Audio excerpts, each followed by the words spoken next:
All right, let's jump right into it. Today, we're tracking a genuinely fascinating piece of automotive history in this explainer.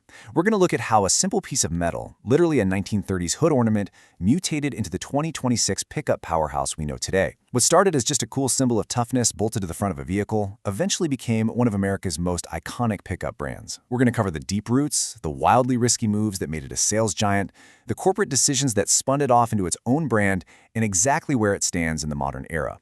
So how exactly does an underdog truck line completely reinvent itself to become an absolute market champion? Well, that's the core question we're answering today. This isn't just a timeline of trucks coming off an assembly line, it's a gritty story of survival. It's about taking huge risks, completely throwing out the rulebook on design, and figuring out what truck buyers actually want. You know, power, capability, comfort, and an undeniable physical presence. This is a brand that once had to fight tooth and nail just to hold on to third place, and now it regularly sets the standard near the very top of the full-size pickup market. Now, to really get how they pulled this off, we kind of have to trace the deep roots, because this story begins way before the modern trucks we see on the road today. It starts with John and Horace Dodge, the famously renegade Dodge brothers. Back in the early 1900s, they ran a machine shop in Detroit, and they actually started out supplying parts to Henry Ford. But they eventually outgrew Ford's shadow, launching their own fiercely independent cars in 1914, with rugged trucks following shortly after. By the late 1920s, they'd built up quite the commercial empire, which led to automotive titan Walter Chrysler buying the whole Dodge operation in 1928. And then, right at the tail end of the 1930s, Dodge made this seemingly small but historic aesthetic choice. They bolted a silver ram's head hood ornament onto many of their vehicles as a deliberate symbol of strength and unstoppable forward momentum. Fast forward a bit to after World War II, and Dodge leaned heavily, and I mean heavily, into utility. Having built hundreds of thousands of rugged military vehicles, they just took all that battlefield engineering know-how and poured it straight into civilian pickups.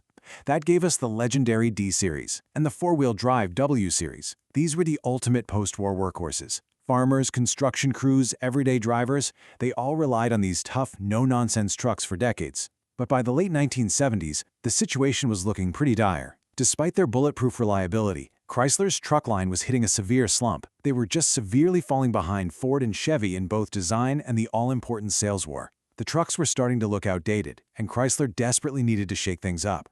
And that desperate need for a reboot? That brings us to 1981 and the official birth of the Dodge Ram. Dodge completely rebranded its full-size pickups, and that famous ram's head ornament from the 1930s made a triumphant return. Now, this first-generation Ram, which ran from 81 to 93, was actually still built on the bones of the old D-Series platform, but they gave it crucial updates, sharper styling, significantly better rust protection, and most importantly, a completely laser-focused brand identity. Bringing back the Ram's head wasn't just about nostalgia, right? It was a psychological play. They wanted to symbolize a vehicle that charges headfirst through obstacles without ever backing down. To really anchor this gritty new era, they dropped a slogan you've probably heard, Ram Tough. It wasn't just some slick marketing tagline. It became literal cultural shorthand across blue-collar America. They were basically drawing a line in the sand, letting consumers know exactly what this truck stood for. When people heard Ram Tough, they thought of job sites, sprawling farms, and relentless durability. It was a firm promise of capability that they absolutely needed to effectively challenge the bigger players. But if we're talking about legendary turning points, we have to talk about 1989.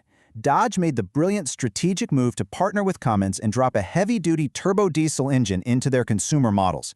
I mean, talk about a total game changer. They basically took a massive industrial engine built for heavy commercial tractors and squeezed it into a consumer pickup. Suddenly, everyday drivers had the power to pull literal stumps out of the ground. That Cummins power plant brought undeniable credibility to the Dodge Ram name, giving it a reputation for extreme reliability and jaw-dropping torque that it proudly holds in the truck community to this very day. Okay, so the first generation got them back in the game, sure. But 1994, that was a total revolution. Dodge designers basically took the rulebook, tore it up, and threw it out the window. The second generation Ram hit the market looking exactly like a big rig semi-truck. It had this imposing, massive grille, incredibly bold proportions, and they finally gave it an interior that felt modern, roomy, and comfortable. It wasn't just bigger. It was a deeply emotional design choice that appealed straight to the inner trucker in everyday drivers. Honestly, next to the 1994 Ram, competing trucks suddenly looked like square, boring boxes. And man, did that massive risk pay off. Before that 1994 redesign, Dodge was moving a relatively sleepy 80,000 full-size trucks a year. But after they unleashed that big rig styling on the world, sales absolutely exploded. They jumped to over 200,000 units in the mid-90s and eventually pushed right past an astonishing 400,000 units. The 1994 Ram was so successful it didn't just compete, it literally forced Ford and GM to go back to the drawing board and completely rethink their own truck designs.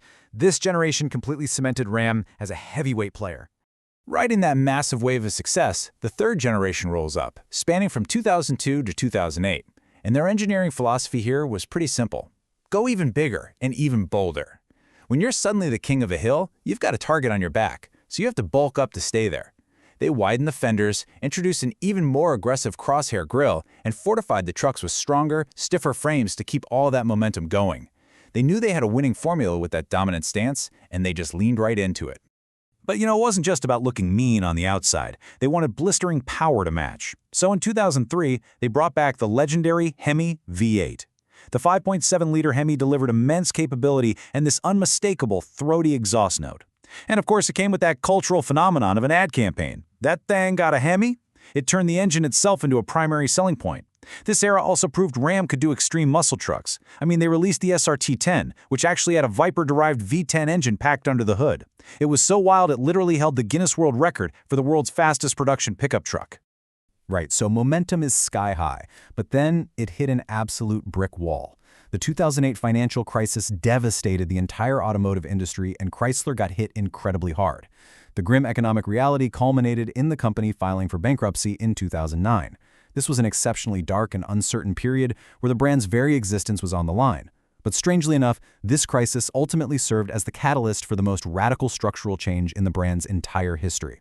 As part of that 2009 restructuring, Fiat took a major stake in the company under Sergio Marchionne, and they made an incredibly bold strategic decision. They cleanly severed Ram from Dodge. Now, why separate them?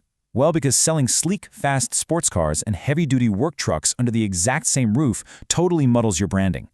By splitting them up, Dodge could focus entirely on cars and performance vehicles, while the newly spun-off Ram brand could speak purely and exclusively to truck, van, and commercial buyers. By 2011, the first pure Ram badge trucks arrived, with 0 Dodge logos to be found. And honestly, this separation was incredibly powerful. It allowed the newly independent Ram brand to focus everything, all of its marketing, all of its engineering, and its entire dealer network strictly on truck buyers. They didn't have to share precious advertising space or engineering budgets with sedans or minivans anymore. It completely unleashed their engineering teams to do what they do best without compromise. They adopted a fierce, independent new identity anchored by the punchy new slogan, Guts, Glory, Ram. That singular focus? It paid extraordinary dividends, culminating in the 5th generation introduced in 2019. This complete redesign truly shifted Ram from a pure workhorse to a luxury and performance powerhouse. They utilized lighter materials for a much more refined car-like ride without sacrificing payload. They brought in sprawling touchscreens and a cabin that genuinely rivaled European luxury sedans. They innovated with clever features like the Rambox bed storage and the massive mega cab. And of course, they dropped the high-performance TRX, packing over 700 horsepower. Putting that much supercharged power into a factory pickup was an absolute mic drop moment for the industry, racking up Truck of the Year awards left and right. Which brings us right up to the present day. In 2021, Fiat Chrysler merged with the PSA Group to form Stellantis, and Ram remains a massive North American pillar under that global umbrella.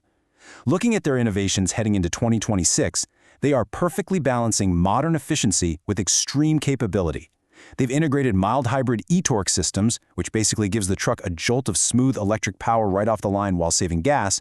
They've rolled out the Hurricane twin-turbo inline-6 engines, replacing traditional V8s by offering more towing torque with fewer cylinders.